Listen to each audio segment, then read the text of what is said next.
Last video में हमने spectral radius के बारे में पढ़ा था। अब आप देखिए, the one eigen value of skew symmetric matrix of odd order is zero and is never be orthogonal. Zero is eigen value. जो मैंने अभी आपको बताया कि अगर ऑड ऑर्डर की स्क्यू सिमेट्रिक मैट्रिक है तो उसके क्या रूट होंगे। स्क्यू सिमेट्रिक है ऑड की, मान लो सपोज 3/3 की है तो उसकी आइगन वैल्यूज कितनी आनी चाहिए, 3 आनी चाहिए। और मैंने क्या कहा कि स्क्यू सिमेट्रिक के हमेशा किस में लाई करते हैं, आपके पेयर में लाई करते हैं। तो आपका क्या आएगा, या तो प्लस माइनस के साथ, एक तो पेयर इधर अलग हो गया, तीसरी बची तो तीसरे में क्या होगा, थर्ड वाला, भाई वो किसी के साथ पेयरिंग तो कर नहीं सकता, कौन बचा, जीरो। तो उसकी आइगन वैल्यू कितनी होगी, जीरो होगी। क्या कोई स्क्यू सिमेट्रिक मैट्रिक्स ऑर्थोगोनल हो सकती है ऑड ऑर्डर की? नहीं, कभी स्क्यू सिमेट्रिक मैट्रिक्स जो है आपकी ऑड ऑर्डर की ऑर्थोगोनल नहीं हो सकती। क्यों नहीं हो सकती? क्योंकि इसकी एक जो आइगन वैल्यू कितनी आ गई, जीरो। और आपको मैंने क्या बताया कि जो ऑर्थोगोनल मैट्रिक्स है उसकी सभी आइगन वैल्यूज का मॉडुलस जो है वो कितना आना चाहिए, 1 आना चाहिए। ठीक है, तो ये मान लो मैंने स्टेटमेंट दिया कि if one eigen value of skew symmetric matrix of odd order is zero then it is orthogonal. नहीं, आप ये बिल्कुल डिस्कार्ड कर देंगे। नहीं, अगर जीरो किसी की आइगन वैल्यू आ रही है तो वो मैट्रिक्स कभी भी आपकी ऑर्थोगोनल नहीं होगी। ठीक है, नेक्स्ट आता है आपका स्केलर मैट्रिक्स। ये आपने देखो, अब ये बहुत शॉर्ट में हम ये पढ़ेंगे। ये आपने डेफिनेशन सारी पढ़ रखे हैं। इन सारी डेफिनेशंस को मैंने पहले भी कहा था कि इसको अच्छे से याद कर लेना। ये आपके एग्जाम में बहुत फ्रीक्वेंट पूछी जाएंगी और बहुत इजी क्वेश्चन होगा। मुझे नहीं लग रहा है इसमें तो कोई टफ क्वेश्चन आने वाला है।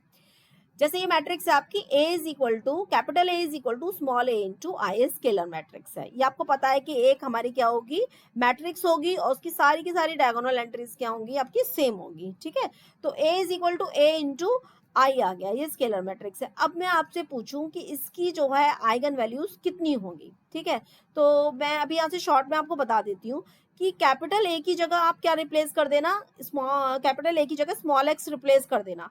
तो x इज इक्वल टू कितना आ गया, a।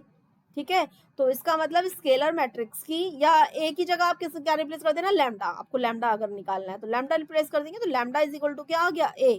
तो स्केलर मैट्रिक्स के जो आइगन वैल्यूज हैं उसमें एक जो है a आइगन वैल्यू जरूर होगी, लैम्डा की वैल्यू a होगी। ठीक है, ऐसी सपोज आइडमपोटेंट मैट्रिक्स है। आइडमपोटेंट मैट्रिक्स किसे कहते हैं, आपका ए स्क्वायर इज इक्वल टू ए की जगह क्या रिप्लेस कर देना, आप लैम्डा रिप्लेस कर देना। तो lambda square is equal to क्या आ गया आपका, लैम्डा। लैम्डा इधर ले गए हम क्या कहते हैं, एलएचएस में ले गए, तो lambda square minus lambda is equal to कितना आ गया, जीरो। लैम्डा की कितनी वैल्यू आ गई, दो वैल्यू आ गई, जीरो आ गई और वन आ गई। तो आइडमपोटेंट मैट्रिक्स की जो आइगन वैल्यूज होती हैं वो क्या होंगी, जीरो और वन हमेशा। तीसरी क्या आ गई आपकी, इन्वोलेटरी मैट्रिक्स। इन्वोलेटरी मैट्रिक्स किसे कहते हैं, A square is equal to I. यहाँ पर लैम्डा रिप्लेस कर दिया, lambda square is equal to one. I की जगह कितना आ जाएगा आपका, वन। तो यहाँ पे कितना आ गया, lambda square is equal to one, यानी कि lambda is equal to plus minus के वन। इन्वोलेटरी मैट्रिक्स की आइगन वैल्यूज क्या होती हैं, प्लस माइनस वन होगी। अगर मैं कहूँ कि कोई मैट्रिक्स है उसकी आइगन वैल्यू 2 आ रही है तो क्या वो इन्वोलेटरी होगी, नहीं, वो इन्वोलेटरी नहीं होगी, क्योंकि इन्वोलेटरी की या तो प्लस वन होंगी आइगन वैल्यूज और माइनस वन होंगी, और प्लस वन और माइनस वन ही हो सकती है, इसके अलावा कुछ नहीं हो सकती। ठीक है, नेक्स्ट आती है आपकी निलपोटेंट मैट्रिक्स। ये नेट में आया हुआ क्वेश्चन है आपका। निलपोटेंट मैट्रिक्स ए की power m is equal to zero. Nilpotent matrix की जो the smallest such m is called index. ठीक है, इंडेक्स भी पूछा जाता है कई बार क्वेश्चंस में।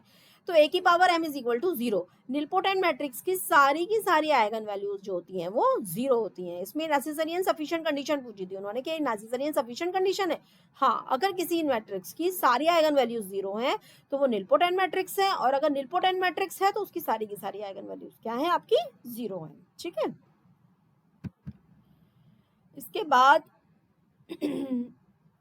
हाँ, corresponding to characteristic root lambda of a square matrix A, if there exists a non-zero vectors x such that a minus k lambda into I into x is equal to 0, then x is called characteristic vector